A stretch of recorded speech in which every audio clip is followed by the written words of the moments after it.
Thank you, Mr. Speaker. Good morning. I listened to a lot of good speeches yesterday and have a lot of respect for the individuals that got up and spoke. And they spoke very passionately and they spoke from their heart. And I know they were very sincere. But I've got some legislation here this year that's about trains. Everybody likes trains. So as I rode home yesterday, and I was on my ride home, and I was going to have the opportunity. I've got 6 grandkids, but I got an opportunity to visit with 2 of them yesterday. And I was thinking about it. There was a lot of passion on this floor. So I want to tell you a story about trains.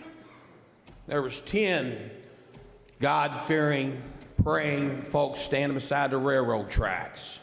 10. And beside them was a sign that says, "Do not get on the tracks, the train's coming." And right by that sign there was a fence, and the fence says, "Don't go over this fence, there's a train coming."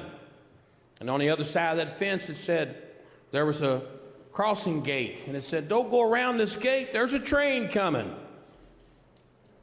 So 10 of them standing there, God-fearing, praying folks. 9 of them don't pay any attention to that sign. 9 of them climb over that fence. 9 of them go around that crossing gate, and they're standing on the railroad tracks, and guess what? Train's coming. And they're praying. And they mean it. And they're praying, "God, don't let that train run over me." And if God wants to stop that train, he can stop that train. He sure can.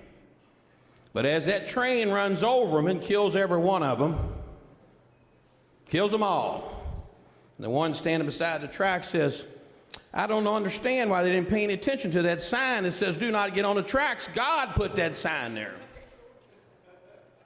I don't know why they climbed over that fence. God put that fence there. Why did they go around that crossing gate? God put that gate there. He sent us a sign." So we've had a lot of signs here lately in the last couple of years with all these mass shootings at these schools. And one of the signs is that every mass shooting, they've used a gun. That's a sign. At every one of these mass shootings, it's been a student or a previous student. That's a sign. At every one of these schools, it's been somebody that's had some kind of tragedy or horrific thing that happened in their lives or mental illness. That's a sign. Accessibility to our schools. That's a sign. So what I ask is a society that's held accountable for all of our actions that we do, it's time for us to do something.